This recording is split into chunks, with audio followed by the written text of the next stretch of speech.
안녕하십니까. 부동산 읽어주는 남자 부통령입니다. 오늘은 음모론을 펼칠 겁니다. 따라서 오늘 영상은 여러분들께서 굉장히 비판적으로 보셔야 되는 겁니다. 그러니까 비난을 하셔도 좋을 정도로 비판적으로 보셔야 됩니다. 저는 지금까지 자산가치도 화폐가치를 그려놓고 이 아랫단에 있을 때는 실거주 장세라고 했습니다. 그리고 실제 성장률, 대한민국의 성장률이 2배 이하로 내려와 있던 이 지점들에서는 어떠한 위기가 닥쳐오다고 했습니다. 제가 지금까지 많이 설명을 하지 않았지만 금융자산 지수라는 게 있는데 이 금융자산 지수는 미국의 채권과 금리를 가지고 만든 겁니다. 이걸 굉장히 쉽게 도식한 게 이 아래에 있는 그래프입니다.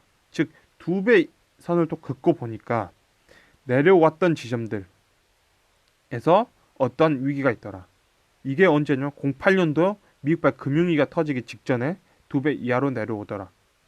그리고 1995년 이 지점부터 시작해서 2배 이하로 내려가 있더라. 그리고 이걸 쉽게 도식한 게 바로 이겁니다. 내려와 있던 지점들. 그래서 놓고 보니까 08년도 지점, 08년도 지점이 바로 이 위치 내에서 내려오더라. 그리고 우리가 97년도 외환위기라 하지만 그 전부터 보니까 이 그래프가 아래로 찍혀있던 지점부터 보니까 1995년도부터 해서 하강하고 있더라. 대한민국의 코스피가. 마찬가지로 2020년도에 여기 있는데 이 지점이 여기 있는데 사실 이 그래프가 2018년부터 대한민국 코스피가 내려오고 있더라. 그러면 이 지점이 훨씬 빨리 찍혔어야 하는데 그것보다 훨씬 늦게 찍혀 있다라는 거죠. 그래서 이 지점은 이 그래프는 제가 많이 설명을 안 한 이유는 이 두 지점은 얼추 맞았는데 이 부분이 좀 아름답지 않다. 뭔가 좀 밀려 있다. 한 2년 정도 밀려서 나와 있다 해서 그렇게 쓰지 않고 놔뒀던 그래프입니다. 그런데 최근에 이 그래프를 그냥 다시 한번 보면서 느낀 게 무엇이냐면 이 지점이죠. 그러면 이 지점은 무엇이었던 거예요? 이 지점. 1990년도에 즉 1989년도에서 이렇게 위에 있다가 갑자기 1990년에 이 아래로 딱 찍히는 이 지점인 거죠. 그래서 보니까 대한민국 코스피의 그래프를 보니까 바로 이 부분인데 이게 1990이니까 바로 이 부분이죠. 이 부분에 들어왔을 때 이미 한 차례 꺾이고 들어왔을 때 아래로 찍혀있던 이 지점이 그리고 나서 밀렸다 이 정도.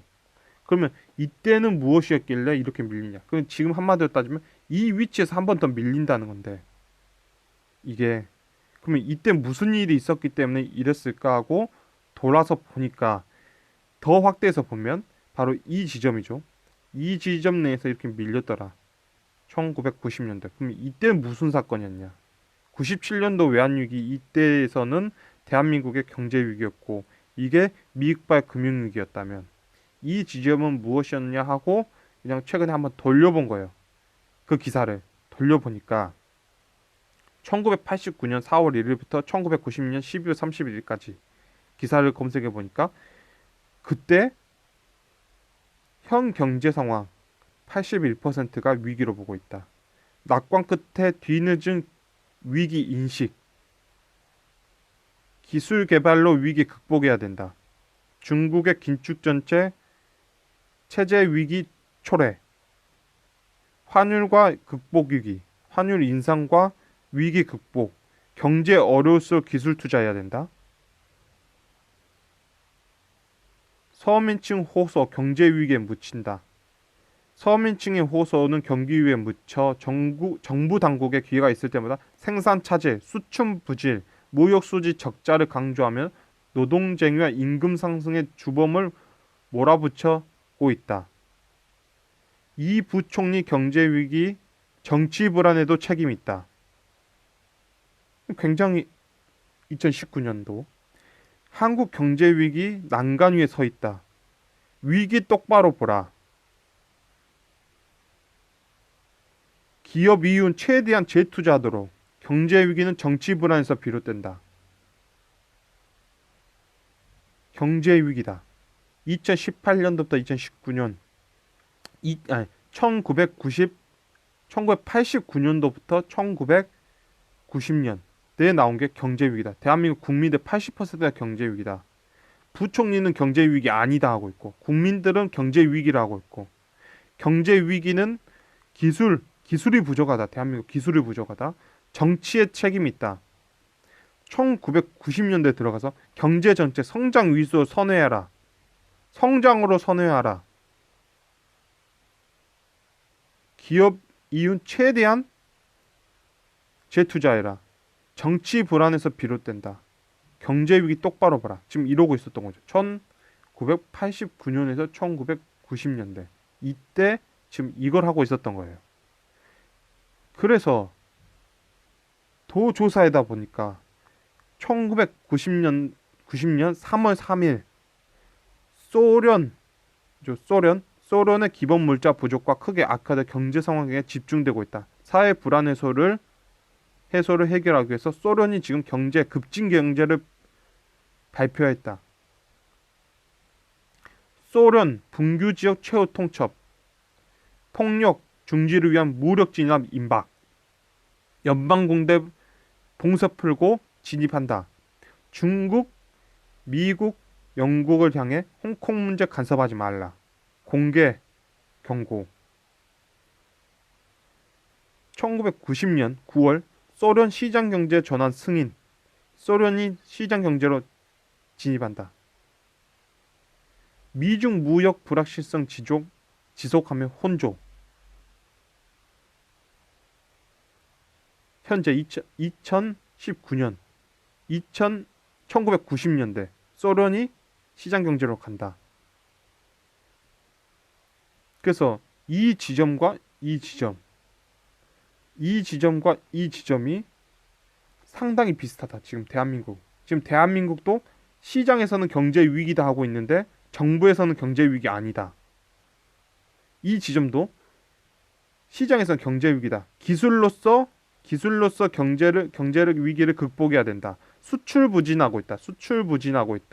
그러나 정부에서는 경제 위기 아니다. 이 지점에서도 대한민국 기술력이 부족하다.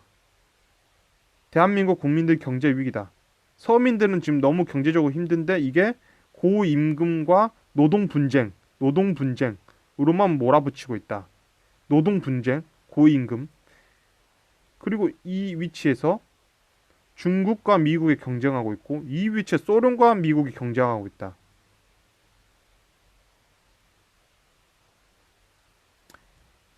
(1991년) 드디어 소련의 붕괴. 보면 이 기간 동안 89년 그리고 조지 부시 공화당 정부가 연결되면서 레이건의 부통령이었던 조지 부시가 대통령이 되는 거죠. 그러면 레이건 이때 바로 이 지점이죠. 대호황기 마찬가지로 이렇게 찍었던 거죠. 대한민국도 2018년도 2019년도에 18년도에 이렇게 갔다가 19년도에 지금 이 위치에 있는데 이때가 무엇이었냐면 90년대부터 93년도까지 이 사이가 소련 붕괴 그러면서 레이건의 소련 붕괴 전략이 나오는 거고 이때 나왔던 게 이때 결실을 보게 된다. 조지 부시 때. 그러면서 코스피가 상당히 밀렸다. 어디까지? 1000포인트에서 500포인트까지 밀렸던 지점이 바로 이 지점이라는 거죠. 그래서 이 영상은 무조건 비판적으로 보셔야 되는 거예요. 이렇게 밀렸다. 그래서 굉장히 비슷해진 지점이 일 수도 있다는 거죠. 일 수도 있다. 이게 꼭 그렇게 된다는 건 아닌데 그럴 수도 있다. 그래서 이 지점이 지금 우리가 보고 있는 이 지점 자체가 이때와 상당히 유사하다는 거죠. 유사하다. 그리고 더 유사한 건 왜 하필이면 뒤에가 89년도, 90년도, 19년도, 20년도 굉장히 유사한 지점에서 트럼프죠. 트럼프, 레이건을 따라하는 트럼프. 그 비슷한 위치에 있는 비슷한 지점.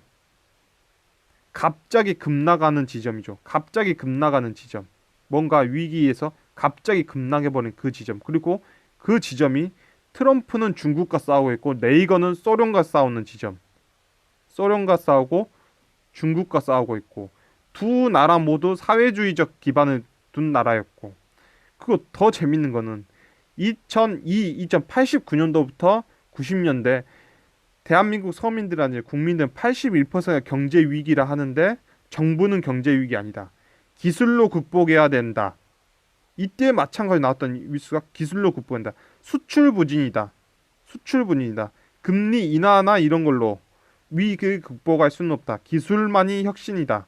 혁신을 해야 된다. 즉 성장 위주로 철회해야 된다.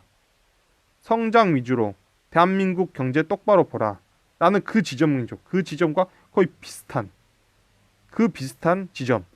이젠 1990년대에 도래했을 때 경제 정책을 이제 성장 위주로 선회해라. 성장 위주로 가라. 성장 위주로. 그게 2019년에 2020년을 앞두고 지금 우리가 문재인 정부에게 야 이제는 성장 위주로 가야 된다. 성장을 해야 된다. 라고 하는 지점과 또 비슷해 있다. 대한민국 국민들은 경제 위기라고 또 생각한다. 경제 위기는 기술 혁신이 부족하고 있다.